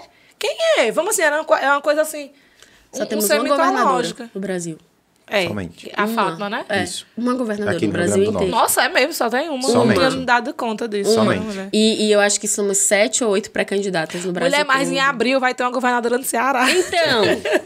Então, vai mesmo, é verdade, vai ter. Vamos eleger uma. Vamos brincar de eleger uma, ao invés de deixar só como vice. Vamos. Como é que o pessoal pensa e articula para que consiga eleger a Adelita governadora, tendo que bater de frente com 2 candidaturas que naturalmente serão muito fortes? Uma, né, liderada pelo governo, né? O nome que tem todo dia surge um nome. Detentores da máquina pública, né? O Camilo provavelmente se afastará daqui a algumas semanas, mas haverá um nome para defender esse legado, enfim. E com o apoio dos Ferreira Gomes. Isso, ungido por ele, pelo grupo dos Ferreira Gomes e por aí vai, né? Com um lastro político considerável. E uma candidatura do Capitão Wagner, que também vem surgindo com muita força em pesquisas eleitorais.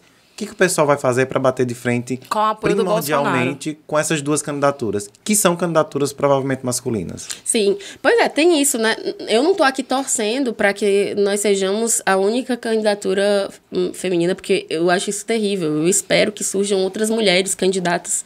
Nós precisamos ocupar esses espaços para que as mulheres nos vejam, as meninas nos vejam e comecem a normalizar isso, né? Nós somos maioria no eleitorado.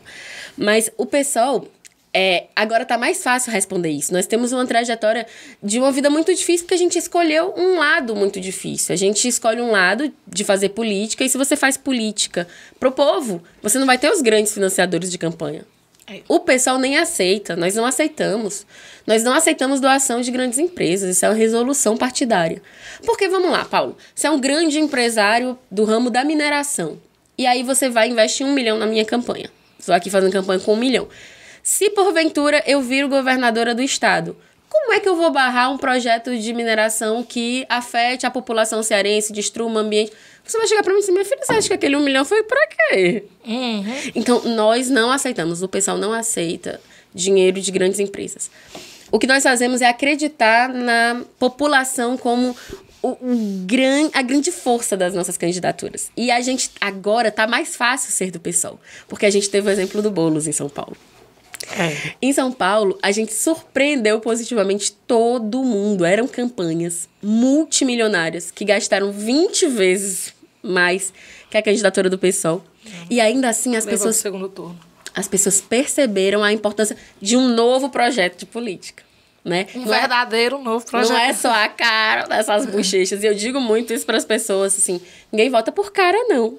Porque tem gente que assim, mas isso é tão legal. Às vezes é tão simpático. Gente, ninguém vota A senhora acha que esse vai ser o momento que... Me chamando de senhor. É porque ele é... Que esse momento político seria o momento em que o pessoal alçaria esse voo no Ceará? Sim. É o que nós estamos trabalhando para isso, viu, Paulo? Nós estamos trabalhando e o volume que a nossa pré-candidatura está começando a agregar tá muito bonito, assim. É muita gente. Quando nós lançamos a pré-candidatura no PSOL, a gente sabia dessa batalha que seria árdua, mas começaram a surgir apoios muito importantes. Muita gente boa querendo vir para construir programa, para fazer campanha. E nós tivemos exemplo disso. Eu vou te falar, você falou das minhas candidaturas anteriores. Quando eu fui candidata na última eleição, à vereança em Fortaleza, eu grávida, mais uma vez. E a gente passou por muitas dificuldades, houve um conjunto de fatores. Dos 45 dias de campanha, nós passamos 30 sem nenhum panfleto. Nem um panfleto. E houve um fato muito curioso. No dia em que nós recebemos nosso panfleto, nós fomos fazer nossa primeira atividade de rua. Baixou o decreto da pandemia. Ninguém sai. Ninguém pode mais sair de casa, ninguém pode mais panfletar. Campanha. E aí a gente disse, pronto, campanha perdida. A gente não tem estrutura, a gente conseguiu pouco panfleto, tá agora. Não tem... Nós vamos ter nem 500 votos. Quando a gente levou a campanha, e aí a gente levou a campanha para as redes sociais, as pessoas abraçaram essa candidatura de um jeito que nós conseguimos mais de 4 mil votos em Fortaleza. Foram muitas as candidaturas que conseguiram ser eleitas com muito menos votos que nós, sabe? Com a estrutura... Ainda tem isso. As pessoas abraçaram essa candidatura. E eu acredito que essa é a hora da gente, quando a gente fala aqui da importância das pessoas tirarem o seu título, entenderem de política, se posicionarem, abraçarem as candidaturas em que acreditam. Pra gente transformar o cenário que tá aí. Não tem outra saída. E quando a gente fala de abraçar, é eleger e depois de eleger cobrar, sabe? É entrar na seara política. Entrar com gosto de gás, porque muda a nossa vida. Tudo que eu queria é que as pessoas entendessem que é isso, olha, a segurança das nossas cidades, o posto de saúde se funciona ou não, a educação das nossas crianças, tudo isso é determinado no campo da política. O pessoal tem um quadro da Assembleia muito importante. Muito importante. Né, assim, que é o Renato Roseno. Sim. Qual vai ser o papel do Roseno em uma campanha sua para o governo do Estado? Bom, nós temos, como eu te falei, nós temos umas campanhas muito coletivas. Para nós é fundamental a reeleição do Renato. É como você disse, olha a importância de ter um deputado do PSOL na Assembleia Legislativa, faz toda a diferença. E nós não podemos ficar só no Renato, nós precisamos eleger bancada progressista e bancada do PSOL. Esse é o nosso objetivo. E é lógico que um mandato como o do Renato, a nossa mandata em Fortaleza, o Gabriel, hoje nós crescemos, nós agora temos 2 mandatos de vereadores na capital e o mandato do Renato, eles vão ser fundamentais nessa candidatura. E mais do que isso, além dos nossos quadros públicos, que são muito valorosos, nós temos diversas outras pessoas que fazem política não eleitoral, mas que são formadores de opinião na sociedade, sabe? São lideranças comunitárias, são representantes de entidades que querem ver esse projeto acontecer. Um projeto do Ceará diferente acontecer. E que estão se incorporando nessa pré-candidatura e que certamente vão fazer uma candidatura que vai surpreender muita gente. As pessoas já se surpreendem muito quando vem a pré-candidato. Já se surpreendem. Ousadia e alegria. Então, é isso. E eu acho que é uma boa surpresa. Eu gosto quando as pessoas se surpreendem. No começo, assim, vale, parece a gente. Porque é isso. Assim, é isso mesmo. No Nordeste em geral. Não, acho que é um quadro nacional, mas no Nordeste. E vou repetir o exemplo que eu vejo aqui no Cariri. Aqui muito carreira política, que eu acho péssimo esse termo, carreira política, é muita herança. Sim. É o filho não sei de quem, tanto que as pessoas usam o nome. Aqui tem um deputado que ele usa o nome do pai dele, fulano de fulano. É tão do jeito, é tão absurdo, porque, por exemplo, quando um vereador não pode mais se reeleger, ele lança a mulher e é fulano de fulano. Como se eu fosse casada com Paulo perdesse, não poder sair, Érica de Paulo. E é assustador. Então, não ter, que é comum no pessoal, a gente vê, assim, que são as pessoas que vêm da militância mesmo, vêm dos movimentos, né, foram literalmente forjados dentro do partido. São pessoas que as pessoas perguntam de onde vem. E é isso o mais assustador, que as pessoas fazem. Mas eu acho que também esse é o ponto mais importante, porque você vem de um lugar que é a efervescência vai fazer as pessoas se reconhecerem. E é aí onde o negócio pega. Eu vou ter muito orgulho de dizer que eu sou Adelita de Vilame Valdari. O nome da minha mãe é Vilame. Achei diferente. Não, mas meu nome é Adelita, né? O nome da minha irmã é Vinícius e do meu irmão é Valécio. Não, Eles eram muito criativos, seus pais. A gente um dia vai fazer aqui um podcast só com os nomes da minha família e eu estou perdendo o voo da minha família nesse exato momento. Não, nós somos excêntricos, originais, únicos. Tá tudo bem. Ainda tem uma torcida aqui nos bastidores pedindo para que você declare esses nomes. Jimmy pegou até um café ali. Jimmy é a voz do além que tá muito silenciosa hoje, né? A voz do além tá muito tranquila. Hoje eu tô mais concentrado nos meus botões aqui. Ele está lá com seus botões. Fazer... Porque, infelizmente, caros ouvintes, telespecs, teremos que encaminhar já para o final. Renderia 5 horas de conversa. Muita coisa. Mas, assim, para qualquer campanha, né, seja estadual, nacional, os palanques locais são de uma relevância fundamental. Assim, porque é o político local que mais dialoga com a população da sua cidade, né? O prefeito, é o vereador local, enfim. Ou a grande liderança política. Como aqui no Juazeiro tem grandes lideranças que não estão em mandato nenhum, mas são lideranças históricas. Né? É isso. Como o pessoal vai resolver esse problema, né, do diálogo com essas lideranças locais, para ter um palanque local, para a senhora subir, enfim, expor as suas ideias, os seus ideais, os ensejos de governo. E outra questão nessa linha. Qual a relação do pessoal hoje com o Edson Viriato? Edson Viriato foi eleito em Potengi prefeito. Edson é meu amigo, porque ele era do PCdoB, nas antigas, não fala mal dele. Edson é meu amigo também, é do mesmo grupo político que ele. Eleito em Potengi prefeito. O Edson. E recentemente deixou o PSOL e está no PT agora. Sim. Como é que ficou a relação do Edson com o PSOL? Sim. Em primeiro lugar, nós temos uma forma completamente diferente de conduzir campanha, né? Existem lideranças políticas conosco, só que essas lideranças, elas não vêm pelo tomar lá da cá, porque isso a gente não faz. Quem vem, vem porque acredita. E é mais ou menos como um comitê. Uma vez me perguntaram assim, mas como é que vocês vão fazer comitê se vocês têm dinheiro pra nada? A casa de cada pessoa vai ser um comitê. Nossa última campanha foi isso. A gente não tinha como entregar as pessoas, a gente entregava, era um delivery, era o voto. A pessoa pedia, a gente ia na casa. E eles ficavam, eu ia entregar na casa da pessoa, daqui, ó. Seu material. E a pessoa ia fazendo campanha, a campanha se espalhou por Fortaleza toda. Então, a gente acredita muito nesse microcosmos. Que, inclusive, com as redes sociais, tá ficando cada vez mais potente, gente. Sabe? De você ter voz. Hoje, nós temos uma facilidade muito grande de ter voz. E eu não sou das pessimistas que só falam assim, os idiotas tiveram voz. Tem uma galera aí meio sem noção que teve voz, mas tem muita gente boa também que também está tendo oportunidade de falar. Então, eu acredito que esse cenário torna mais democrático do que antes. E com as redes sociais, e eu tenho um trabalho de rede, há 6 anos eu faço trabalho de rede. E o meu trabalho de rede ajuda bastante. Ajuda bastante nessa trajetória política. Lá eu falo de política de uma forma muito tranquila e descontraída e acessível. Inclusive, eu adoro você no Twitter. Inclusive, lhe conheci pelo Twitter, nas redes sociais, eu acho que ainda em 2018. Como uma das atuações mais bacanas que eu vejo aqui da esquerda, principalmente aqui no Nordeste, de confrontar as grandes lideranças da direita num terreno que, na época, principalmente na época, era majoritariamente deles. Sim, que eram as redes sociais. Sim, então, eu sempre achei muito bacana a sua atuação lá. Obrigada demais. E o que eu gosto mais é que muita gente me desencorajou por ser mulher e por fazer do jeito que eu faço. Queriam me travestir do que achavam que eu tinha que ser. E eu nunca abri mão do que eu sou. Então, assim, eu não sou gaiata? Por que eu não vou ser?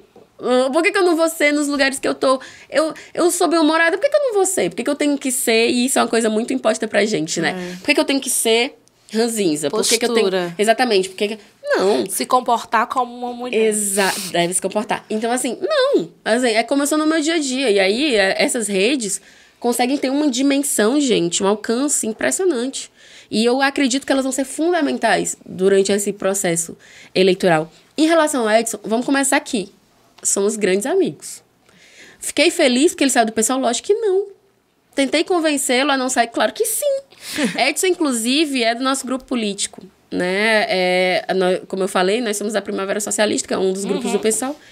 E conheço o Edson há muitos anos, né? Não é de agora, né? E o que aconteceu do Edson ir para o PT e ser conduzido por uma questão de governabilidade que ele ele percebeu e chegou à conclusão de que ele estaria mais propenso a governar para o povo de Potengi, estando na base do governo, é algo que eu lamento muito, mas que me impulsionou, assim, numa questão de querer tornar o PSOL um partido maior do que ele é. Sabe? Nós somos um partido muito valioso, com princípios muito importantes para a política e que precisa ser levado para muito longe.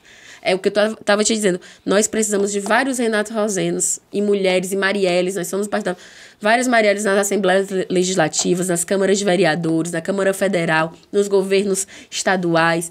Nós precisamos de vários de nós para que a gente crie condições de governar, além de tudo.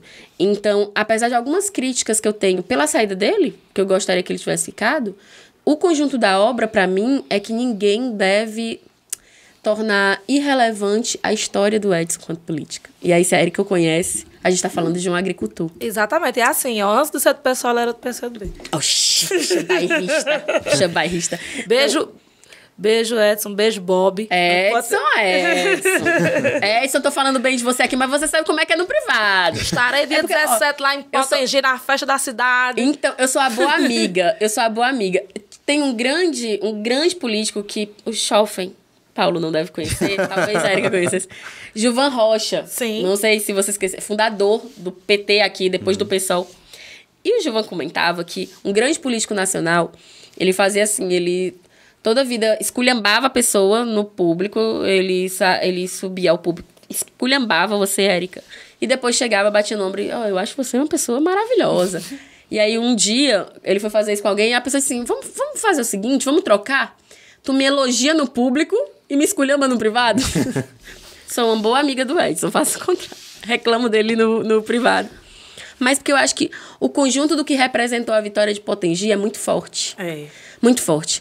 Simbólico. Exatamente. Um agricultor... Gente, foi uma eleição feita vitoriosa com a força do povo, que é o que eu acredito que vai acontecer com a nossa pré-candidatura e nossa candidatura ao governo do Estado. E que isso precisa ser muito exaltado, porque é quando nós decidimos o nosso rumo, independente da força financeira que vem dizer pra gente que não, quem vai decidir são eles. Eu lembro, na sexta-feira, quinta ou sexta-feira, véspera de eleição, e eu tava trabalhando em campanhas e não dei atenção para a campanha do Potengi. Sim.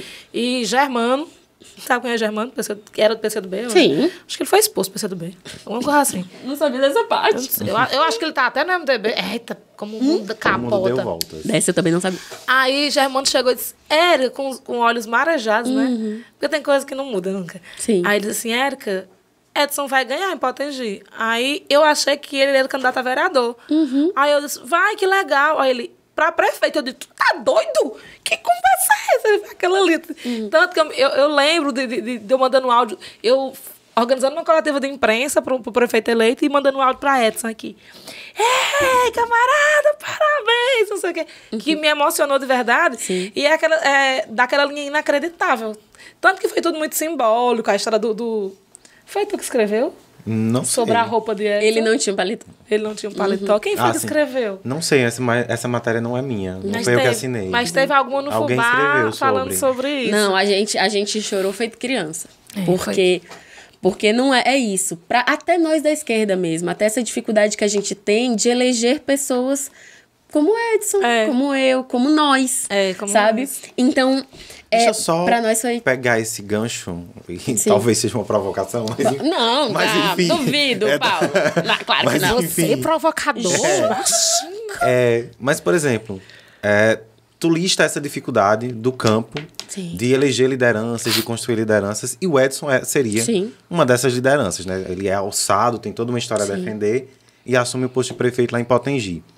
Pouco mais de um ano depois, o Edson deixa uma legenda, né, muito específica, que é o PSOL. Uma legenda... assim, podem haver todas as críticas a qualquer partido, mas é preciso reconhecer o PSOL como uma legenda de resistência. Sim, por isso então, estamos nela. Pois tá lá, deixa essa legenda de resistência e ele vai para o partido que é o partido, enfim, hegemônico no campo da esquerda, entendeu? O partido do governo do Estado. E aí ele entra em um ciclo que é o mesmo ciclo que a gente estava conversando antes e que o próprio PSOL critica. Como ficar nesse local? Porque, assim, ao mesmo tempo que você teria a insurgência de uma nova liderança, você tem essa liderança sendo engolida, ou talvez chamada, ou cedendo a esse velho, né, status quo que já estava ali. Aí ele vai, já está ali e pronto. A escolha do Edson foi a escolha dele. Tudo isso que você conversou, a gente conversou muito com ele. Eu gostaria muito que o Edson tivesse se mantido no PSOL. E a escolha dele, eu acho que a gente tem que cobrar o que o governo dele fizer. E aí sou muito crítica, sempre fui, sabe? A obrigação de qualquer governante, seja o Edson, seja do PSOL, seja do PT, seja de onde for, é fazer com que a vida dos moradores daquela cidade, se for um prefeito, daquele estado, se for um governador, etc., melhore. Então, assim, ele tomou uma decisão que ele considerou correta para ele. Ele precisa ser cobrado antes, durante ou depois dele estar ou não no PSOL, né? Então, eu acho que vocês têm que chamar o Edson aqui pro podcast. Eu venho, viu, reclamar com ele de algumas coisas, elogiar outras, se vocês quiserem. Mas não foi uma alegria pra gente, né? Foi o nosso primeiro prefeito eleito no Ceará. Isso aconteceu, mas nós estamos trabalhando para que não aconteça mais. E eu espero que a trajetória do Edson seja boa, porque eu espero que seja bom pro povo de Potengi. Porque a trajetória de um político é boa não quando é pra ele, e sim quando é pro povo. E faço votos. O fato dele ter saído me deixou chateada, mas não ao ponto de eu não querer que ele se dê bem. Como gestão não torcer contra, não. Não torço contra que a gestão seja boa para as pessoas. Porque outra coisa, gente, eu faço política desde os 15 anos. Mas eu faço porque é preciso. Eu sonho com um mundo em que a gente não precisa se dedicar tanto. Um mundo mais igual, onde a gente possa ir pra Arajara, pra praia, se estiver em Fortaleza, tomar banho de rio, sabe? Ao invés de ter que se dedicar tanto à política, por serem poucos os que estão nesse espectro, né, tão importante. Vou emendar um dos meus últimos questionamentos, porque senão a gente vai ficar aqui 25 horas. Sim. Meu orientador eu ficaria. Meu orientador já existia. Já era projeto. Eu ficaria. Mas um questionamento pragmático. Sim. As chances de que a disputa pelo governo do estado se resolva em um primeiro turno são bem pequenas. Bem pequenas. A gente tem a saída de um governador muito popular, e mesmo gozando de toda essa popularidade, ele não vai ter tanta facilidade assim para eleger o seu sucessor. Provavelmente seja uma disputa dura. Sim. Né? Não vou tolher as palavras, assim. Sim. Acredito que o pessoal não estará em um segundo turno. Não sei por quê. Acredito homem de pouca fé. É o que eu posso dizer sobre você. Acredito que o pessoal não estará em um segundo turno. Em um segundo turno entre o grupo político que está atualmente no governo do estado e o capitão Wagner, a segundo colocado nas pesquisas, em que palanque a senhora subiria? Então, e ele continua me chamando de senhora. Eu já tratada como governadora. Mas quando eu for governadora, eu vou querer ser chamada de você. Pelo povo cearense. Mas, enfim, olha, eu acredito que o caminho natural... Eu acredito que eu vou chegar no segundo turno. Minha mãe também acredita. Tem um monte de gente acreditando. E o caminho natural, tanto para nossa pré-candidatura do PSOL, quanto para uma possível candidatura do Ferreira Gomes, o caminho natural é se juntar para combater o bolsonarismo, que hoje está presente na figura do Wagner. E o Wagner está se tornando cada vez mais bolsonarista, sabe? E espero, inclusive, que ele tenha coragem de se colocar quanto que ele é. Ele não fique sendo arredio, querendo os votos quando é conveniente, ele diz que é, e quando não é conveniente, ele diz que não é tanto. Porque fazer política também é assumir posição. Então, eu acredito que, se nós chegarmos ao segundo turno, eu acredito que subirá no nosso palanque a candidatura do Ferreira Gomes. Se ele chegar ao segundo turno, eu acredito que subiremos no palanque para derrotar o bolsonarismo. Para mim, isso é um caminho natural, né? Onde a gente não vai estar de jeito nenhum é isento, vendo a banda passar, como se não fosse com a gente, e muito menos, por nada nesse mundo, no palanque de um bolsonarista como Wagner. Perfeito. Então, espere, viu? Espere. Vamos ver quem vai pro segundo turno. Vejamos aí. Eita! Viu, Ari? Tá vendo? Pois vamos conduzir aqui para os nossos encerramentos. Gente. Infelizmente. Gente, eu sei que vocês estão sofrendo, nós também. A conversa Eu, por mim, rende. poderia ficar. Eu dizer quem tem agenda. Eu ficava. Mas a agenda mais importante, né? Esse povo que tá com a agenda cheia, acho Chique. complicado. Acho chique. Não, eu não. Jamais. Como é que as pessoas te acham nas redes sociais? Deixa teus arrobas bem direitinho. Adelita Monteiro. No Instagram, Adelita Monteiro. No Facebook, Adelita Monteiro. No TikTok, Adelita Monteiro. No TikTok. É assim. A fanpage é Adelita 50, mas botou Adelita Monteiro. Por favor, vão lá. Lá vocês vão ver Um pouco mais. E no Twitter sobre o que também, No fala no Twitter, Twitter. a Adelita Monteiro. Ela no falou, Twitter, mulher. gente. Falei? Ela não. Falou. Enfim. Ela falou Acho chique esse povo que pode usar literalmente o nome. É bonitinho, Adelita Monteiro. Adelita Monteiro. Porque né? eu nunca poderia usar só Paulo Júnior em nada. Mas também, Vem a pessoa Paulo Júnior é muito popular. E o Júnior é nome, assim, é Paulo Júnior. Não Paulo Júnior. Não é do pai dele, não. Não, é não. E tu tava falando que meu nome era exótico, Adelita. Eu quero saber. Agora a gente vai debater isso aqui. Você não vai pra sua Somos reunião. exóticos. Ele não é filho de seu Paulo, não. Não. Sou você filho ver. de Francisco. Então, Sou filho de Francisco. Olha A mãe dele achava o nome Júnior bonito, botou. pra tu ver, né? Do composto. Eu digo, Eu não vou mamãe dizer nada, exótica, gente. Meu nome é mamãe Adelita. exótica. Deixa. Eu não falo nada do nome de ninguém. Adelita com 2 T's, né? Tá vendo? porque- Mais específica, não vai ter dificuldade nunca. Bom, Gente, olha, sobre o meu nome... Mas não, eu não sei por que tu tá levantando essa questão. Pra finalizar, sobre o meu nome, porque você... É chique teu nome. Chique porque você não passou a infância com o povo Adelita, lepete, pepete. Ou então, Adelita, meu amor, Adelita. Aí é chique. Mas, Hoje eu adoro. mas também tem o problema de ter um nome comum. Por exemplo, eu já fui colega de outra Érica Cristina.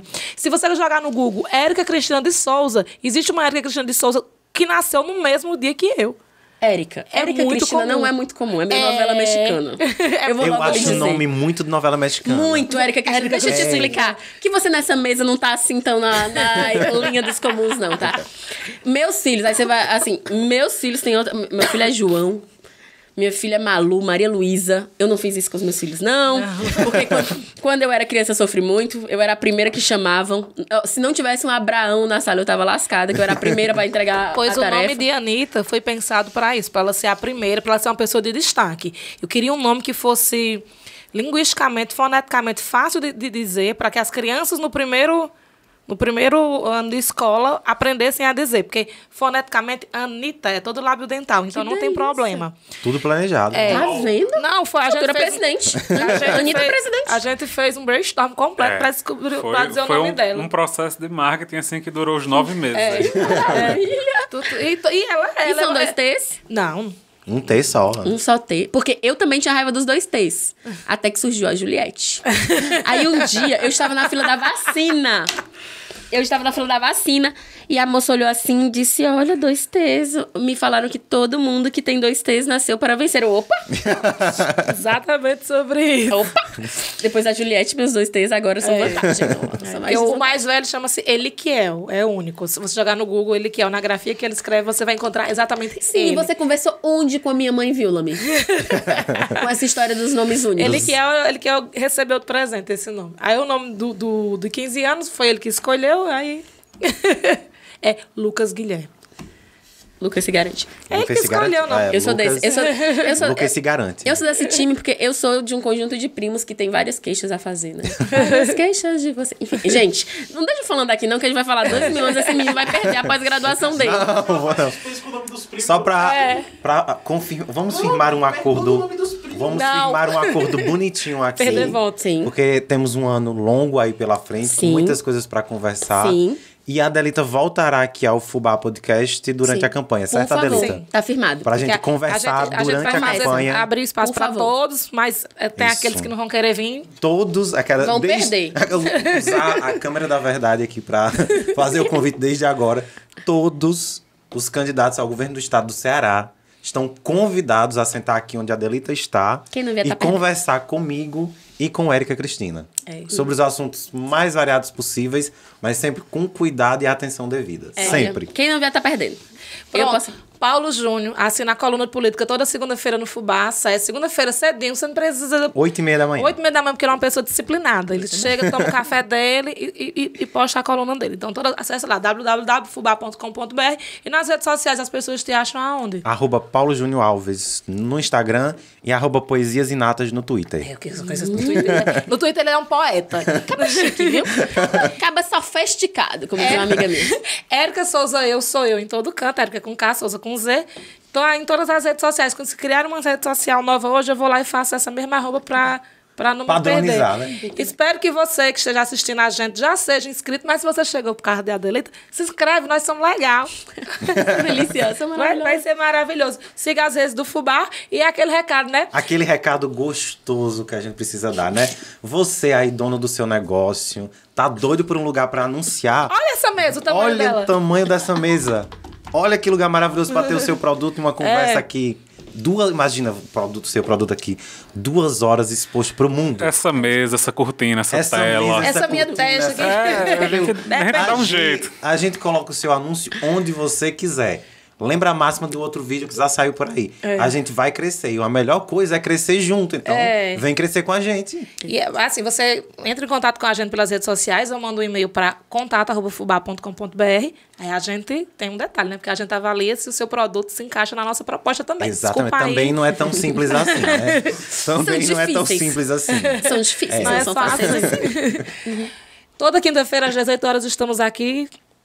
Às vezes a gente falta alguma quinta-feira, mas é culpa de Paulo. Minha não. E é sobre isso. E obrigada. Bye. Tchau, tchau. Obrigada, gente. Foi maravilhoso. Sério.